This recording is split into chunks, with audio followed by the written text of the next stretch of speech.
Well, how the hell you do? Wait, does that say? What does that T-shirt say?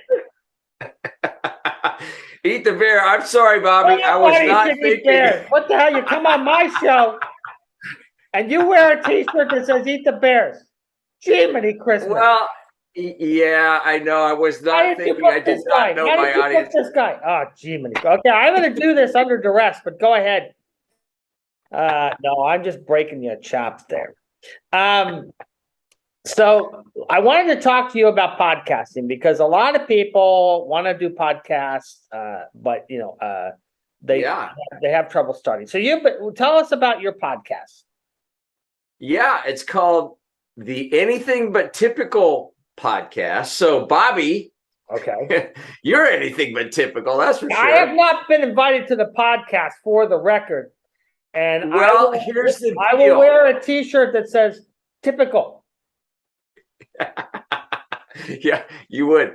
So here's the deal. We only have on this show entrepreneurs. Uh-huh. So, Bobby, if you're an entrepreneur, Yeah. we might have to have you on. I've got a whole big business here, so yes. Okay. I mean, social Okay. media And management and the content create. Yeah, we've been doing that for you. And the films, yeah, that's entrepreneurial, my friend.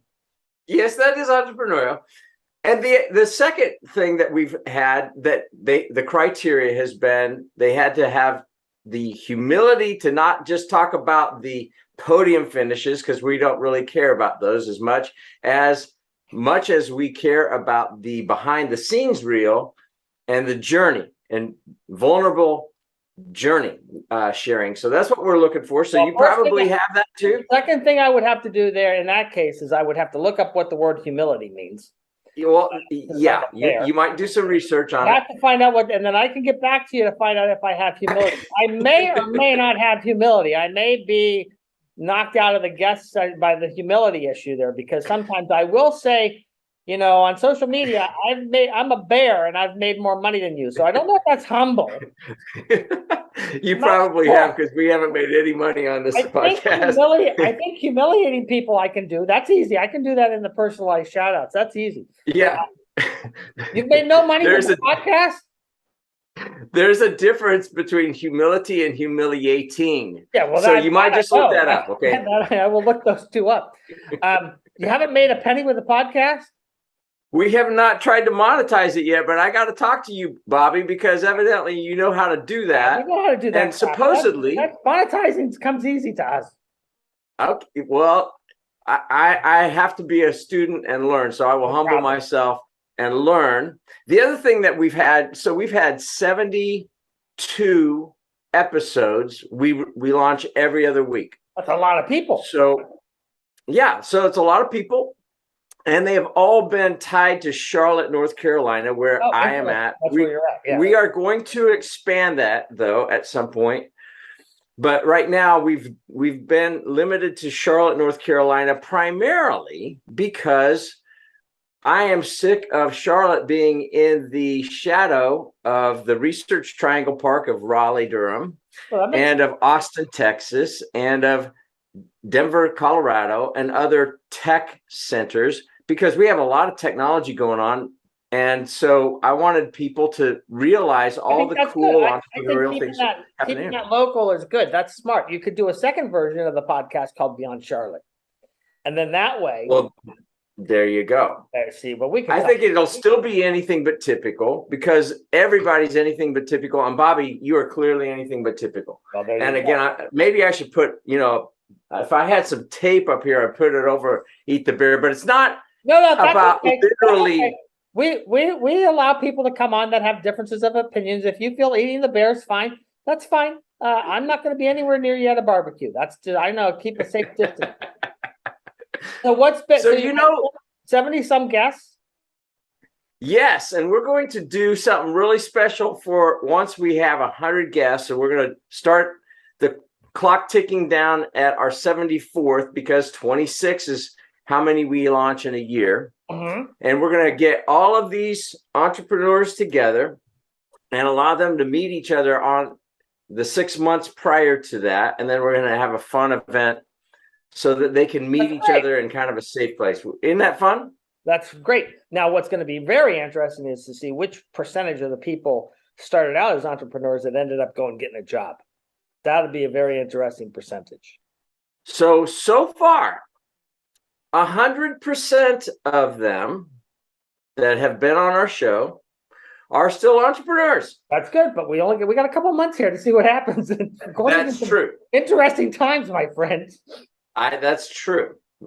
So what's been the most interesting thing that happened on the podcast?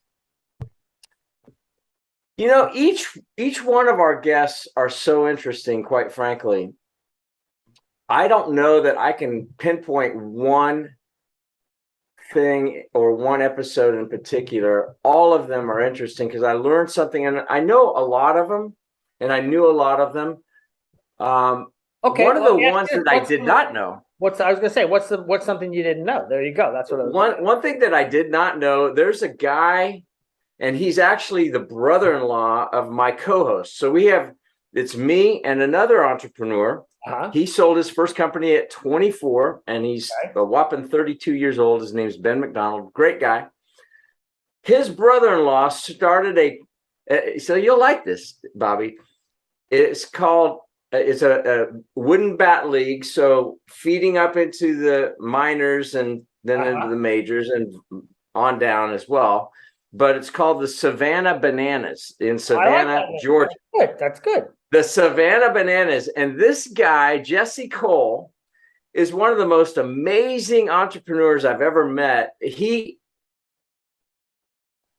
Were kind of like his inspiration. And so he has turned the tables upside down in the whole fan experience and what it is like to go to a baseball game. It's hilarious. Awesome. That's great. Yeah. So he's on ESPN. So anybody check him out. Jesse Cole, the Savannah Bananas. He's on ESPN all the time, and they've done documentaries on him. So it is amazing. Let's break down who should be a potential guest for your show, and then that way people will end with this show with people knowing who they should reach out to you. So that's cool. Who should it be? We focus solely on business owners who started their company. Entrepreneurs who are willing to tell the behind the scenes story, not just the podium finishes, not just the Instagram show reel, and that have a penchant to help other people. And that's the reason we look for the vulnerability for the behind the scenes, because everybody thinks, oh, they have it together, I don't. Gotcha. Everybody. Right. So that's why we do it. And those are the people, and primarily they have had ties to Charlotte, North Carolina. That's awesome. But we are going to start expanding that, because we do think we've been told we're in the top 10% of podcasts, and it's not because we're, Joe Rogan. We're not, but 90%, or it's a very large percentage of podcasts don't go beyond 3 episodes because it's a lot of work. That's true. That's right. Well, good. So that's good. And then I hear you're working on a book. You're going to come back and talk about that when that's done? Yeah, the book is done. I'm waiting for which publisher is going to do it. And it's called Silence the Imposter. And it's about imposter syndrome. Excellent. And I'm really excited to share that, because every CEO I've worked with that's been willing to be vulnerable with me and share their story has dealt with this thing called imposter syndrome, which is, I'm not good enough. I'm in over my head. I really don't know what I'm doing. If people just knew this about me, they would reject me, etc. That's great. Well, that's great. We'll come back on when the book comes out. That's awesome. I would love to do that, Bobby. Well, thanks for coming on. Don't eat too many bears. So you froze.